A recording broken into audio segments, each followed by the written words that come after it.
Imagine rows upon rows of artifacts stacked one next to the other in the dark metal drawers of an archive. What if they were able to talk to each other? Now that computers talk and learn from other computers, what could historical archives learn from one another? And what would they teach us about the past?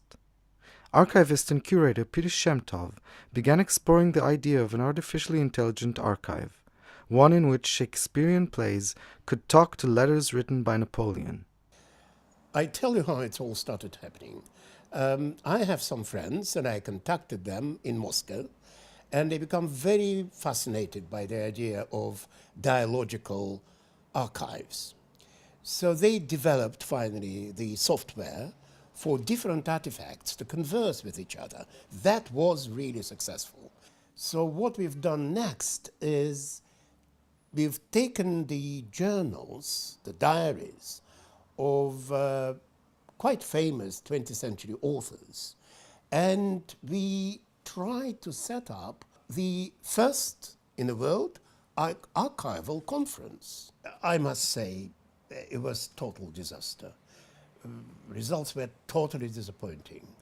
The conversation between different artifacts were totally disjointed. More than that, they were sometimes even hostile. So the result was really frustrating.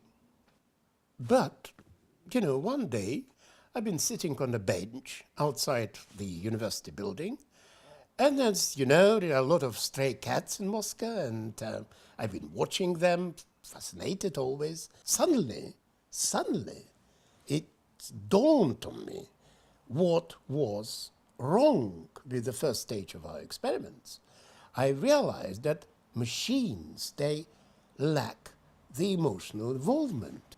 They lacked the lived memory of going through the living experience.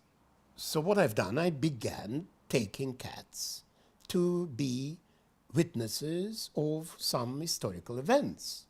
I've taken them, for example, to listen to the public speeches, or even taking part in some street riots.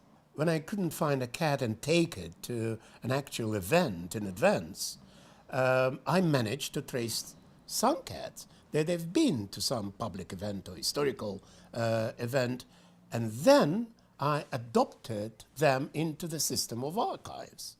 So gradually we managed to start building a very interesting collection of memories, archives, taken from the cats that have been to a variety of events, be it bombing or riots or public concerts or private theater performances. But the most fascinating thing is that cats that had gone through the certain experience together, they started to form relationships. More than that, they started to form relationships according to the events they've been to. For example, cats who've been taking part, so to speak, in London street riots, they couldn't stand the cats that attended a royal wedding. They simply hated each other. On the other hand, there were some fascinating cases, such as that of a cat that spent 5 years documenting life of Trump family, Donald, Ivana, all of them.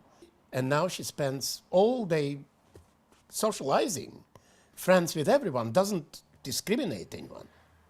But how do you download the experiences from these cats? How do we learn what they've taught one another? Well, what can I say? Of course, such technology doesn't yet exist. But we have to think of the future. But how long do cats live? 15, 20 years at most? It's really very interesting.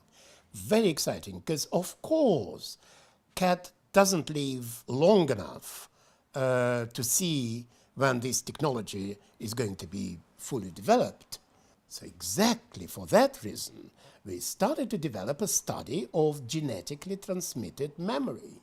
You see, the science can prove that the kittens can carry in their genetic code the memory of their parents. And it means that archives can not only interact with each other, they can breed each other.